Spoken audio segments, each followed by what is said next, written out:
مکرمہ سے ہجرت کر کے مدینہ طیبہ حاضر ہو رہے تھے، رستے میں کفار نے روک لیا، انہوں نے کہا ہم آپ کو مدینے نہیں جانے دیں گے۔ تو جناب صہیب ابن سنان کہنے لگے اب تو مدینے جا کے رہوں گا، او جنت کس کاری جتھے یار نظر نہ آوے، تو جاؤں گا، اب یہاں کیسے رہ سکتا ہوں۔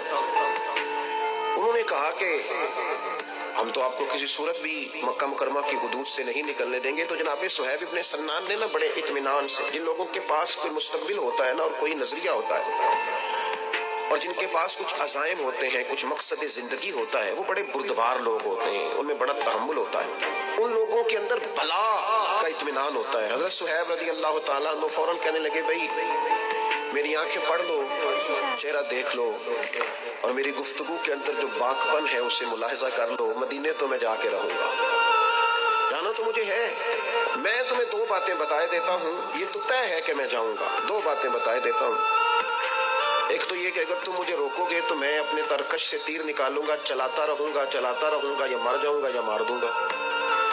اگر تم مجھے جانے دو نا تو میں زندگی بھر کی کمائی تمہیں دے سکتا ہوں۔ فرمانے لگے کل زندگی کی جمع پونجی، بڑے تاجر تھے، زندگی میں بڑے منافع حاصل کیے، بڑا کمایا۔ فرمایا میں کل زندگی کی جمع پونجی تمہیں بتا دیتا ہوں میں نے کہاں رکھی ہے، اگر تم وہ قبول کر لو اور مجھے جانے دو۔ میری بات پر غور کرنا، منافق، فاسق، کافر، منافق فاسق اللہ ماشاءاللہ، کافر کنفرم، یہ لوگ اکثر لالچی ہوتے ہیں۔ حضرت صہیب نے جب کہا کہ میں تمہیں بتائے دیتا ہوں کل زندگی کی جمع پونجی، تو اب وہ ان کو پیسے نظر آئے تو زبان اور آنکھیں للچا گئیں، کہنے لگے سارے دے دو گے؟ فرمایا سارے ہی۔ پھر دہرائی بات، واقعی سارے؟ تو تم تو بڑے تاجر ہو، بڑا مال کمایا ہے۔ فرمایا مجھے جانے دو، سارا ہی دوں گا۔ حضرت سیدنا صہیب ابن سنان سے انہوں نے کہا پھر ایڈریس بتا دے، کہاں دبایا مال؟ فرمایا فلاں جگہ فلاں کونے میں نے گڑھا کھود کے مال دبایا، وہ تمہارا، مجھے مدینے جانے دو۔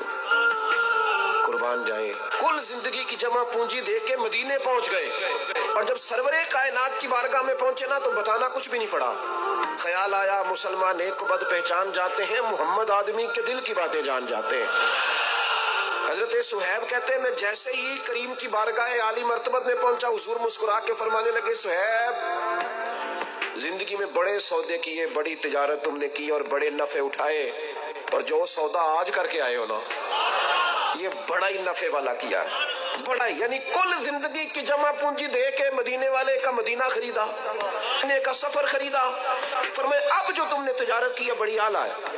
حضرت صہیب پہنچے، حضور نے بیان کیا تو اللہ نے یہ آیت نازل فرما دی، فرمایا جو بندہ بھی اس کے رستے میں جان بیچے گا اس کی رضا تلاش کرتے ہوئے، جو جان بیچ دے گا واللہ رؤوف بالعباد،